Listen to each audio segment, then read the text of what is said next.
வேதத்தை எல்லாரும் திறந்து நாகூம் எழுதின தீர்க்க தரிசன புஸ்தகத்தை எடுத்துக்கொள்ளுங்கள். நாகூம் எழுதின தீர்க்க தரிசன புஸ்தகம் 1வது அதிகாரத்திலே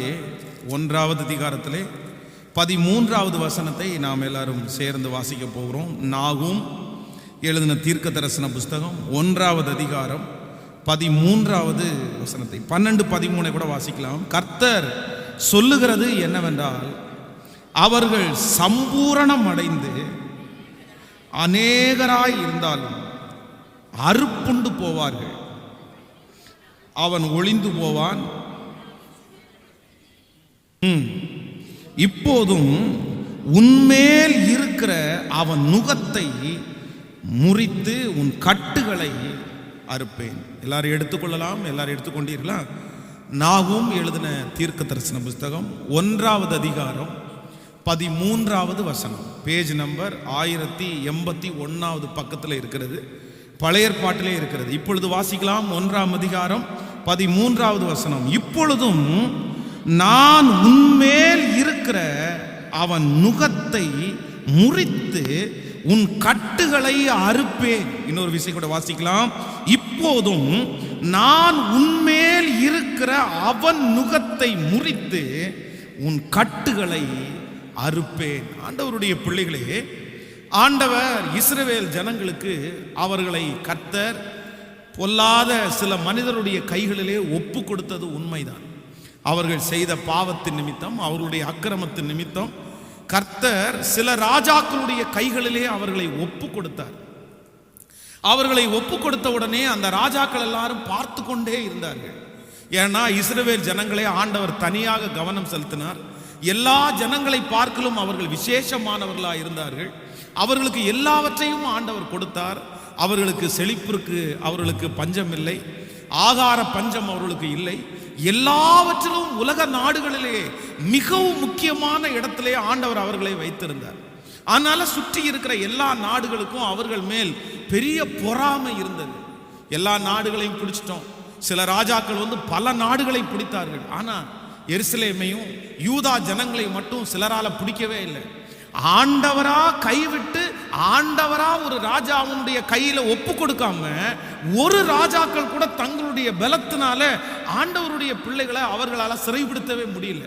அதனால சில ராஜாக்கள் தோற்று போய் ஒரு நாள் இல்லைனாலும் ஒரு நாள் இவங்களை பிடிச்சிடணும்ப்பா, நான் ஒரு நாளாவது அவங்களுக்கு ராஜாவா இருக்கணும், ஒரு நாளாவது நான் அவங்களை அடிமைப்படுத்தணும் அப்படின்ற கனவு பல நாட்டு ராஜாக்களுக்கு இருந்தது. அப்படி ஆண்டவர் இவர்கள் தவறு நிமித்தமாய் சில ராஜாக்களுடைய கையிலே ஒப்பு கொடுத்த உடனே அவங்களுக்கு ரொம்ப சந்தோஷம் ஆயிடுச்சு. அவ்வளவுதான், நம்ம ரொம்ப நாளா எதிர்பார்த்துட்டு இருந்த காரியம் இப்ப நம்ம கையில வருதுன்னு சொல்லி எல்லாருடைய தலையின் மேலும் நுகங்களை சுமத்தினார்கள். நுகம் அப்படின்னு சொல்றது நீங்கள் மாடுகளுடைய கழுத்துல போடப்படுகிறதுக்கு பேர் தான் அந்த நுகம், அந்த கட்டை, அதுதான் நுகம். அது ஒன்று போட்டுட்டோம் அப்படின்னு சொன்னால் அதால் இந்த பக்கம் திரும்ப முடியாது. அவ்வளோதான் அதனுடைய வேலையை அவர் மண்ணில் பார்த்துட்டு அது சுமை சுமக்கிறதோ இல்லைன்னா விவசாயத்துக்காக ஹெல்ப் பண்ணுறதோ அது செய்யணும். அதான் அதை எப்போ அவனுடைய எஜமானன் அவனுடைய கழுத்திலிருந்து எடுக்கிறானோ அப்போதான் அதுக்கு ஒரு விடுதலை, அப்போதான் ஒரு ஆசுவாசம் கிடைக்கும், அப்பதான் அது சந்தோஷமா இருக்க முடியும். அதனால அப்படிப்பட்ட ஒரு நுகத்தை இஸ்ரவேல் ஜனங்களுடைய கழுத்திலே ராஜாக்கள் கட்டினார்கள். நுகத்தை சுமந்து கொண்டிருந்தார்கள். அவர்களால் எதையும் செய்ய முடியாது, பார்க்க முடியாது. எல்லாம் அடிமைத்தனம். இவர்கள் மிக உயர்ந்த இடத்திலிருந்து தாழ இடத்திற்கு வந்தார்கள். அப்பதான் ஆண்டவர் பல தீர்க்கதரிசிகள் மூலமாய் அவர்களுக்கு ஒவ்வொரு வார்த்தையாய் கொடுக்கிறார். அந்த ராஜாக்கள் அவர்களுக்கு என்னென்ன பிரச்சனை கொடுத்தாங்களோ எல்லா பிரச்சனைக்கும் உனக்கு ஒரு முடிவு இருக்குது, உனக்கு ஒரு ஆசீர்வாதத்தை நான் தருவேன், இந்த பிரச்சனை நான் இப்படி சரி பண்ணுவேன், இதை நான் உனக்கு இப்படி திருப்பேன் அப்படின்னு பல வார்த்தைகளை ஆண்டவர் சொல்லிக்கொண்டு இப்போ இந்த நாகூம் தீர்க்கதரிசியின் மூலமாய் ஆண்டவர் சொல்லுகிறார், உன்மேல் இருக்கிற அவன் நுகத்தை நான் முறிப்பேன் என்று கர்த்தர் வாக்கு கொடுக்கிறார். உன் கழுத்துல ஒரு பெரிய நுகம் போட்டிருக்குதுப்பா, அது எதிரி போட்டுட்டான் அவன் கழுத்துல. அந்த நுகத்தை யாராலும் எடுக்க முடியல, அந்த நுகத்தை உன்னால முறிக்க முடியாது, உடைக்க முடியாது. ஆனா நான் ஒரு வாக்கு கொடுக்கிறேன், உன்மேல் இருக்கிற அவன் நுகத்தை நான் முறிப்பேன் என்று கர்த்தர் வாக்கு கொடுத்தார். அந்த தேவனாகிய கர்த்தர் இன்றைக்கு இந்த ஜெபத்திலே இருக்கிற உங்களையும் என்னையும் பார்த்து ஆண்டவர் கொடுக்கிற வாக்குத்தத்தம் அப்படித்தான். உன்மேல் இருக்கிற அவனுடைய நுகத்தை கர்த்தர் முறிப்பேன் என்று கர்த்தர் வாக்கு கொடுக்கிறார். நீங்க கலங்கி போய் வந்திருக்கலாம். ஒருவேளை கடன் என்கிற ஒரு நுகம் உங்களுடைய கழுத்திலே பூட்டப்பட்டிருக்கலாம். வியாதி என்கிற ஒரு நுகம் உங்களுடைய கழுத்திலே வைக்கப்பட்டிருக்கலாம். எவ்வளவு சம்பாதித்தாலும் உங்களுடைய கையிலே நிற்காமல் ஓட்டையா இருக்கிறது போல, அப்படி என்றால் வருகிற வருமானம் எல்லாம் போகிறது மாதிரி அப்படி ஒரு நுகம் உங்கள் மேல் இருக்கலாம். இல்லையென்றால் வட்டி, சம்பாதிக்கிற பணத்தை முழுவதும் வட்டிக்கு கொடுத்து யாரோ ஒரு நபர் உங்களுடைய தலையின் மேல் அப்படி வட்டி என்கிற அந்த நுகத்தை உங்கள் தலையின் மேல் இப்பொழுது வைக்கப்பட்டிருக்கலாம். ஆனால் கர்த்தராகிய ஆண்டவர் இன்றைக்கு வாக்கு கொடுக்கிறார். அது எப்பேற்பட்ட நுகமா இருந்தாலும் கர்த்தர் அவன் வைத்த அந்த நுகத்தை இன்றைக்கு கர்த்தர் வாக்கு கொடுக்கிறார். வெகு சீக்கிரத்திலே உங்களுடைய கழுத்துகளிலே வைக்கப்பட்டிருக்கிற அவனுடைய நுகத்தை கர்த்தர் உங்களிடத்திலிருந்து முறித்து உங்களை தலை நிமிர்ந்து நடக்க பண்ணுவேன் என்று வாக்கு கொடுக்கிறார். நம்புகிறவர்கள் கரங்களை தட்டி கர்த்தருடைய நாமத்தை மகிமைப்படுத்துவோம். நான் நம்புகிறேன். இந்த வாக்குத்தத்தத்தை பிரசங்கம் பண்ணி கொண்டிருக்கும் போது, காதுகளிலே கேட்டுக் கொண்டிருக்கும் போது அந்த நுகம் நம்முடைய கழுத்தை விட்டு உடையப்படுகிறது. ஹல்லேலூயா. அந்த நுகத்தினால் தலை குனிந்து நிறைய பேர் வாழ்ந்து கொண்டிருக்கலாம். பாஸ்டர், என் தலை மேல என் கழுத்துல ஒரு நுகம் வைக்கப்பட்டிருக்கிறது, இதனால என்னால தலை நிமிர்ந்து வாழ முடியல, என் சொந்தங்களுக்கு முன்பாக தலை நிமிர்ந்து வாழ முடியல, என்னால நிமிரவே முடியல, என்ன அது அழுத்துது, என்ன சாகடிக்குது, ஒவ்வொரு நாளும் நான் செத்து பிழைத்து கொண்டிருக்கிறேன், என்னால வேற எதையுமே செய்ய முடியல, இந்த ஒரே ஒரு வாரம் என்னை அழுத்தி கொண்டே இருக்கிறது, என்னை நுகமாய் அழுத்துகிறது, வேற எதையுமே யோசிக்க விடல. இப்படி தடுமாறி கொண்டிருக்கிற ஒவ்வொருவரையும் பார்த்து என் கர்த்தராகிய ஆண்டவர் கட்டளை இடுகிறார். உன்மேல் இருக்கிற அவனுடைய நுகத்தை நான் சீக்கிரமாய் முறிப்பேன் என்று வாக்கு கொடுக்கிறார். அது பிசாசு ஒருவேளை உங்களுடைய கழுத்தின் மேல் வைக்கலாம். எனக்கு வேற எந்த பிரச்சனையும் இல்லை, சத்துரு எனக்கு ஒரு நுகத்தை வச்சிருக்கிறான், அது என்னால் தாங்க முடியல, இது என்னை விட்டு போகுமா, இந்த பிசாசு என்னை விட்டு போகுமா, அது எடுக்கப்படுமா, நானும் ஜெபம் பண்றேன், நானும் ஆராதிக்கிறேன், நானும் கண்ணீர் வடிச்சு பார்க்கிறேன், நானும் உபவாசம் இருக்கிறேன், ஆனா நான் நம்புறேன் ஆண்டவருடைய அபிஷேகம் உங்க மேல வரும், கர்த்தருடைய பிரசன்னம் உங்க மேல வரும். அப்பொழுது பிசாசு உங்களுடைய கழுத்தின் மேல் வைக்கப்பட்ட அந்த நுகத்தை கர்த்தரே முறிப்பார். ஆண்டவர் முறிப்பேன் என்று வாக்கு கொடுத்து விட்டார். கர்த்தர் கொடுத்த வார்த்தை அது பொய் உரையாது. நம்மை கர்த்தர் சுகமாய் நிமிர்ந்து நடக்க பண்ணுவேன், நிமிர்ந்து நடக்க பண்ணுவேன். ஹல்லேலூயா. இஸ்ரவேல் ஜனங்களை குறித்து வேதம் சொல்லுகிறது, எகிப்தியர்கள் அவர்கள் மேல் பாரமான நுகத்தை அவங்க மேல சுமத்தினாங்க. ஒவ்வொரு நாளும் அவர்கள் நுகத்தை சுமந்தார்கள். அவர்கள் கஷ்டப்படுறத சாப்பாட்டுக்கு கூட அவங்களுக்கு கொடுக்கல, அதற்கு தனியாக போய் அவர்கள் போராட வேண்டியது இருந்துச்சு. காலையிலிருந்து இரவு வரைக்கும் உழைச்சு கூட அந்த ராஜாக்கள் திருப்தி அடையல. அவர்கள் ஒரு வார்த்தையை பேசினாங்க, மோசே அவர்களுக்காக பேசினான்ற அந்த ஒரே காரணத்திற்காக திரும்பவும் அவர்கள் பாரமான சுமைகளை அவர்கள் மேல் வைத்தார்கள். அவர்களால் முன்புறமும் இந்த புறமும் எந்த புறமும் திரும்பவே முடியல. ஆனா ஆண்டவர் ஒரு நாள் இஸ்ரவேல் ஜனங்களை கர்த்தர் நினைத்தார். மோசே என்கிற ஒரு இரட்சகனை கர்த்தர் எழுப்பினார். 10 வாதைகளை கர்த்தர் கட்டளையிட்டார். அவர்கள் தலையின் மேல் இருந்த நுகத்தை கர்த்தர் முறித்து அவர்களை கர்த்தர் நிமிர்ந்து நடக்க பண்ணினார்.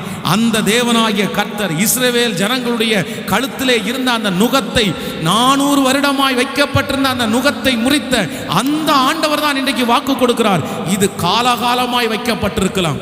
எங்க அம்மாவுடைய கழுத்தில் இது வைக்கப்பட்டது, எங்க தாத்தாவுடைய கழுத்தில் இந்த நுகம் வைக்கப்பட்டது, இப்ப என் கழுத்துல வைக்கப்படுது, இப்ப என் பிள்ளையினுடைய கழுத்துல வம்சமா இந்த நுகம் வைக்கப்பட்டிருக்கிறது. இந்த நுகம் முறியாதா? இந்த நுகத்தை முறிக்க முடியாதா? அவ்வளவுதானா? இனி என் சன்னதிக்கே இது தொடருமா?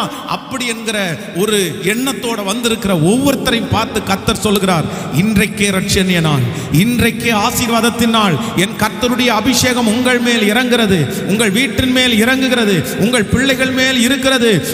4 தலைமுறை மட்டும் விசாரிக்கிற கர்த்தர், இரக்கம் செய்கிற கர்த்தர் இப்பொழுது அந்த நுகத்தை இயேசு இப்பொழுது முறிக்கிறதை நான் பார்க்கிறேன். கைகளை மேல உயர்த்தி சத்தமா சொல்லுங்க, ஆண்டவரே நான் நம்புறேன், ஆண்டவரே நான் நம்புறேன், இப்ப அந்த நுகம் முறியட்டும், அது இனி கிரியை செய்யாது.